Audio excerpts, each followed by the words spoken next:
Over 100 million single women in China. Leftover women worry about marriage. Veteran Cadre calls for CCP to step down thrice in 12 years. Expert, political situation deadlocked. China's economy sends 7 alarming signals. Taiwanese and foreign businesses flee. It's all covered in today's China Truths. Over 100 million single women in China. Leftover women worry about marriage.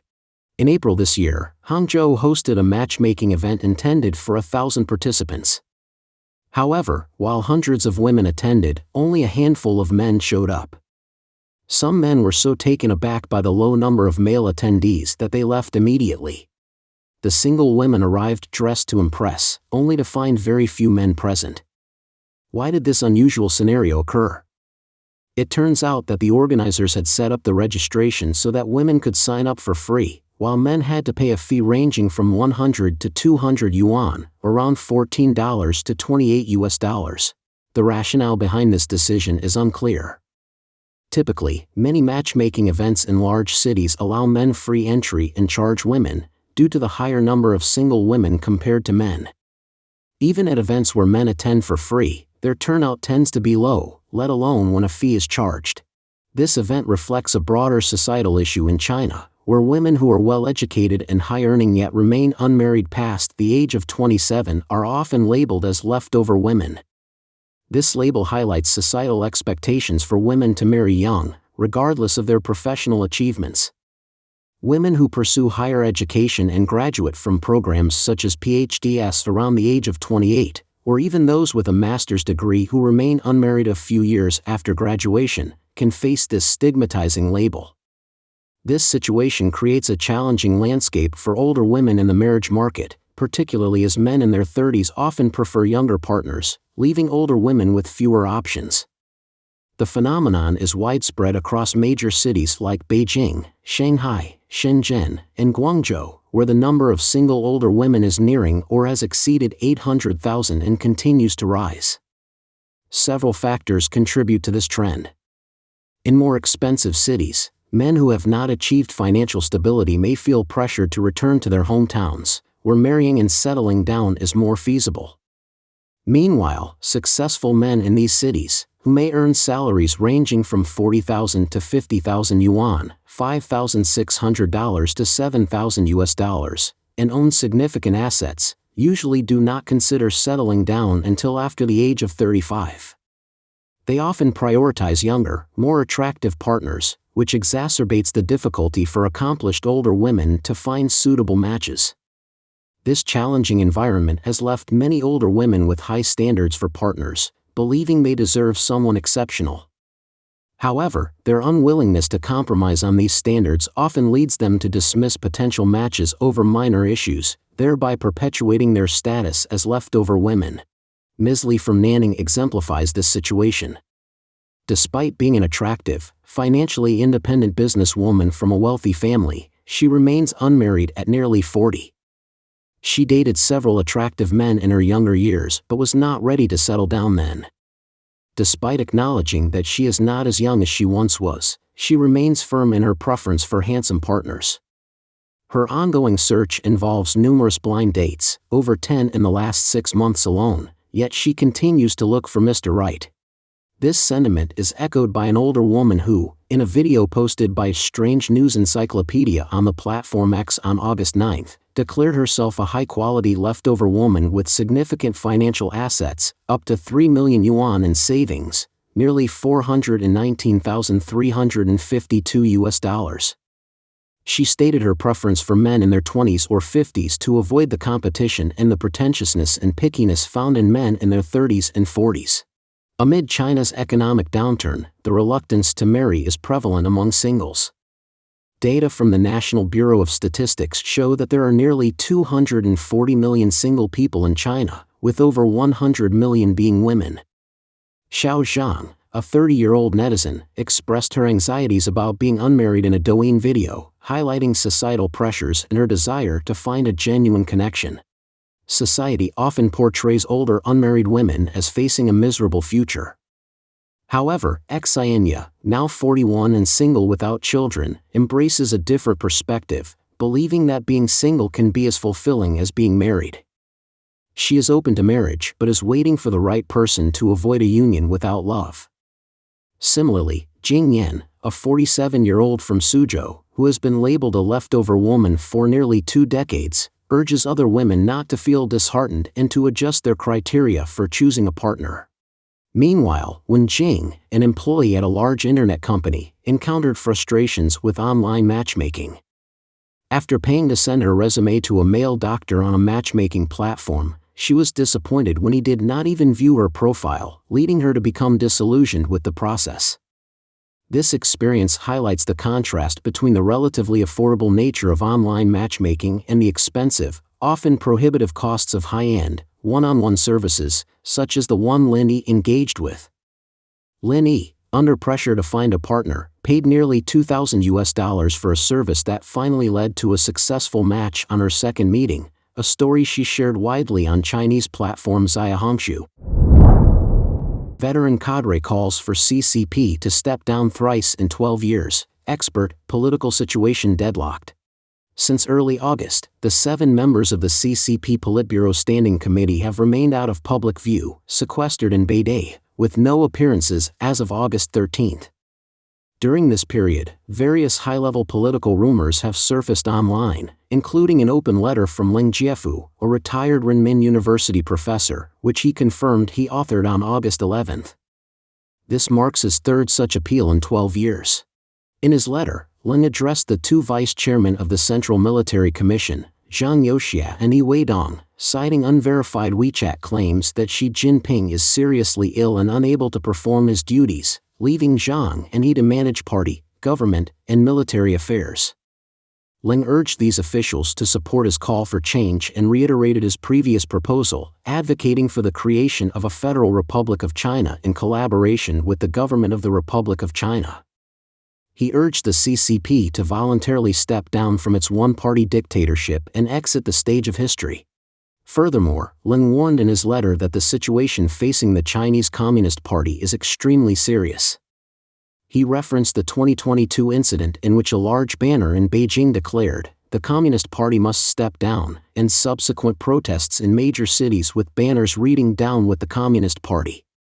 These events, including the Sidong Bridge protest and the White Paper movement, highlight the growing unrest.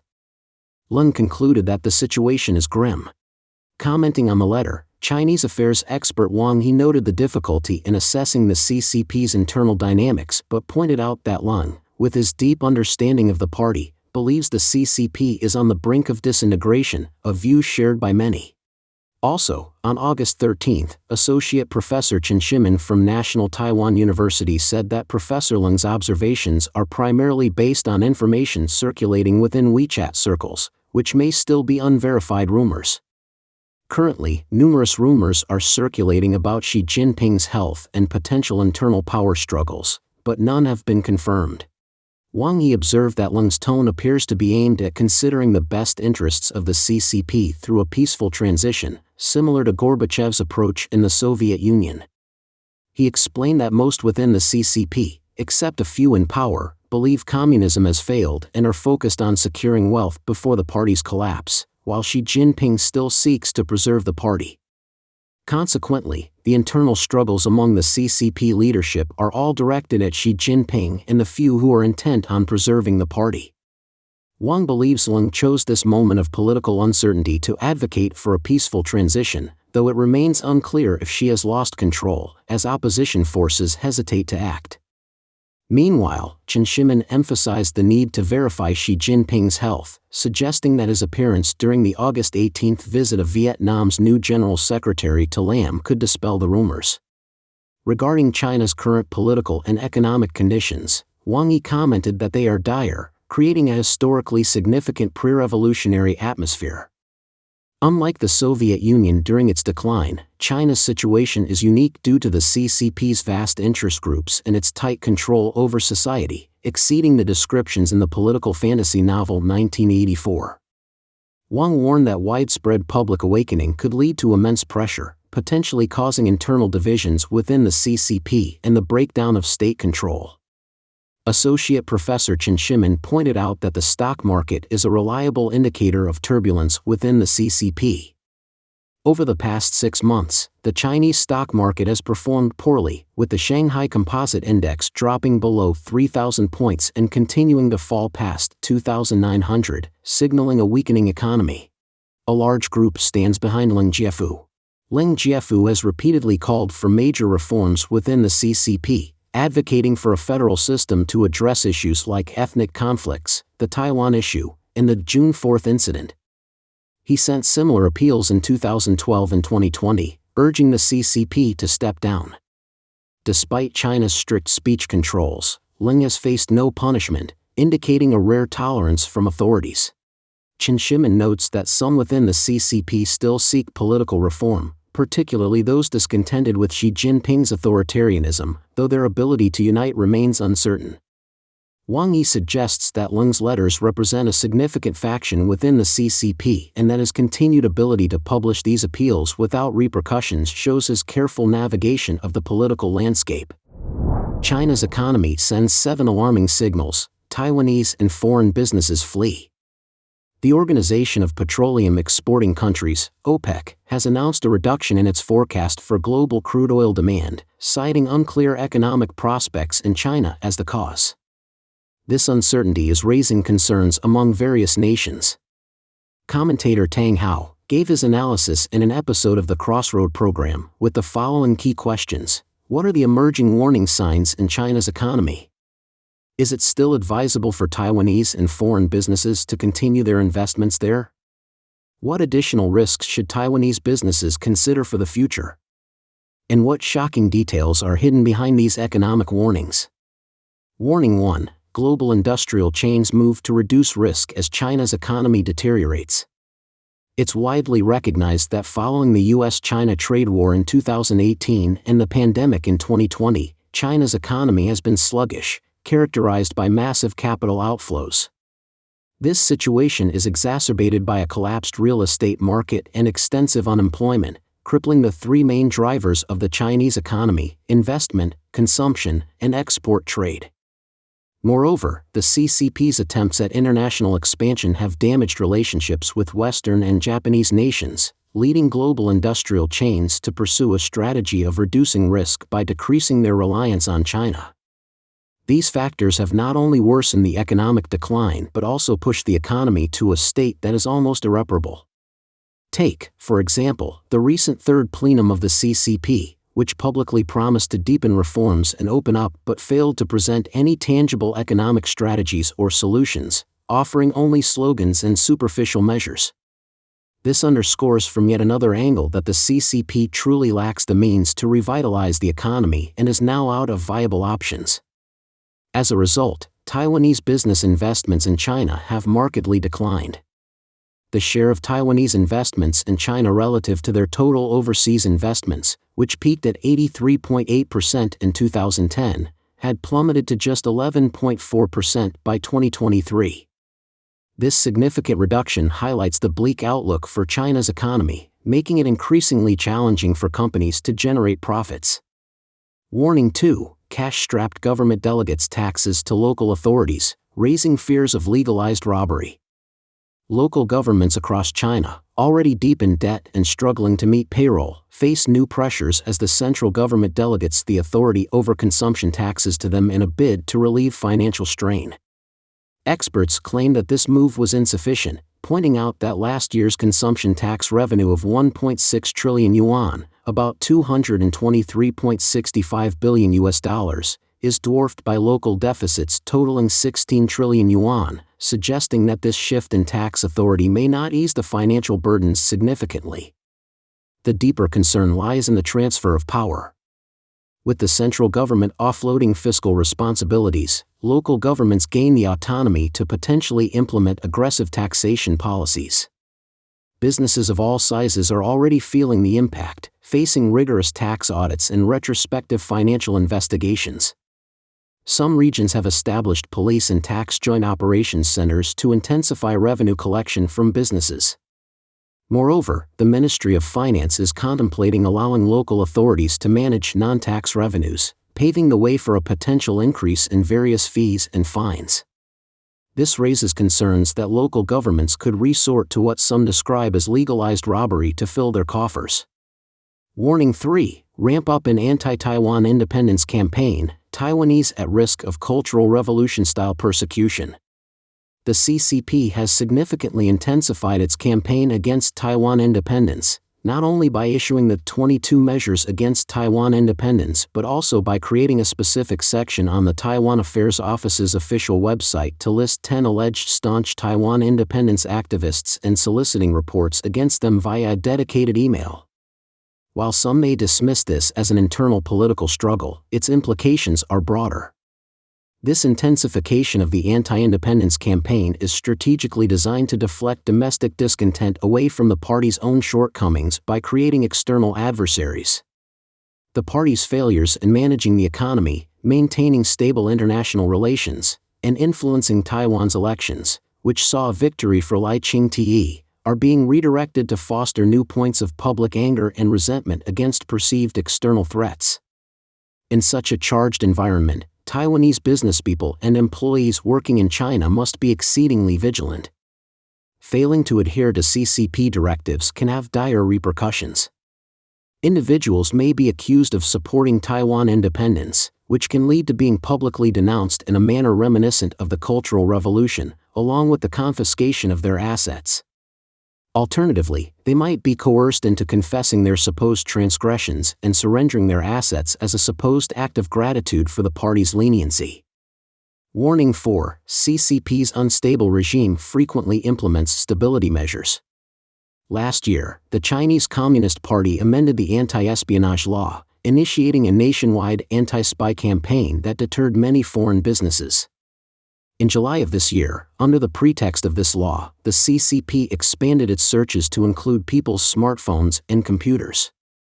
By August, they had announced plans to introduce a network ID and code system aimed at comprehensively monitoring all online activities and expressions of the citizens. According to commentator Tang Hao, this suggests that the regime is actually quite unstable. The CCP faces over 270,000 public protests each year and now also contends with internal challenges from within its own party and the military, with the constant threat of coups or military uprisings. This instability prompted the CCP to recently change the commanders of the 3 major military regions to prevent potential revolts. In summary, the CCP regime is highly unstable, and the economic and business environment could change drastically at any moment. Currently, it is advisable for Taiwanese and foreign businesses to avoid getting involved in this chaotic situation. Warning 5. If war breaks out across the Taiwan Strait, Taiwanese businessmen and workers could become hostages or spies. Should a war break out across the Taiwan Strait, Taiwanese businessmen in China might not necessarily be safer despite being away from Taiwan. First, if Taiwan were to retaliate, the conflict could potentially spread to major cities along the southeastern coast, where many Taiwanese businessmen are based. Second, if the CCP faces a shortage of funds or resources during the war, they might coerce Taiwanese businessmen to make donations. Failure to comply could lead to accusations of being pro-Taiwan independence or spies.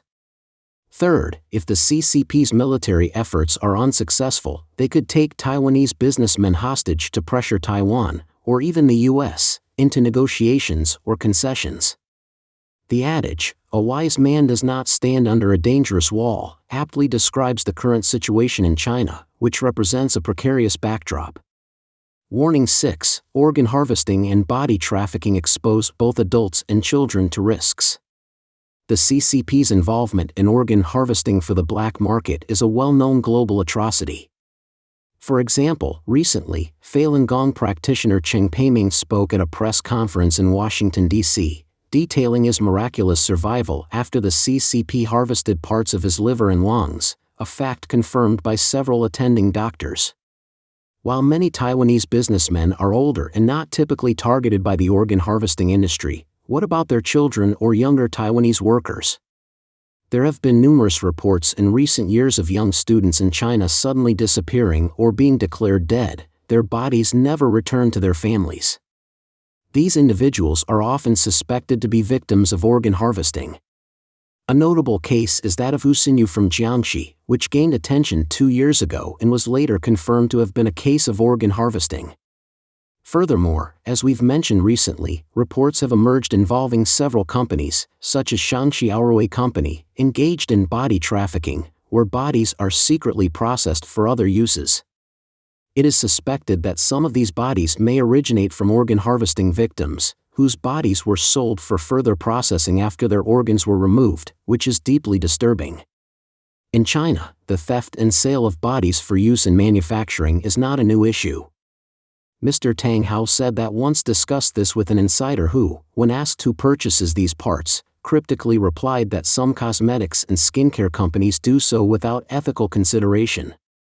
This grim trade includes instances, reported in 2005, where a Chinese cosmetics company processed collagen from the skin of executed criminals into various beauty products sold in Europe. Warning 7: Unsafe food sources, high risk to food safety. This warning may not seem directly linked to business, but it is crucially connected to the health of Taiwanese businessmen. There have been alarming reports from China of businesses using tankers that previously transported chemical oils to then carry cooking oils, a practice that is effectively equivalent to public poisoning. Moreover, there have been numerous incidents across China where diners have found rat heads in their food.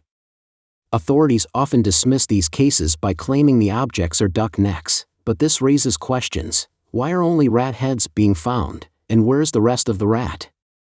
In reality, rat meat has been processed and sold as lamb or beef nationwide for some time. This was even reported by the People's Daily in 2013. This begs the question, is the beef being served in China authentic? A deeply unsettling incident took place last year in Liuzhou, Guangxi, when a diner discovered a steel nail in their meat soup. Upon investigation, it was revealed to be a titanium nail used specifically in human orthopedic surgeries, not something meant for treating animal fractures. This raises the scary question, what kind of meat is actually being served in the restaurant? The thought is chilling, and it's understandable that no one would want to encounter something like that in their meal. Commentator Tang Hao concluded that the current environment in China is fraught with numerous risks, rendering it an unsafe place for Taiwanese or foreign businessmen to venture further. Those Taiwanese businessmen who are already there would do well to hasten their departure plans and exit as soon as feasible. Apart from the serious issues already mentioned, let's not overlook that China is facing the ongoing and escalating the new coronavirus epidemic. Don't forget to leave a comment in the section below to share your opinions on today's topic with us. Make sure to like and subscribe to see more interesting topics from China Truths.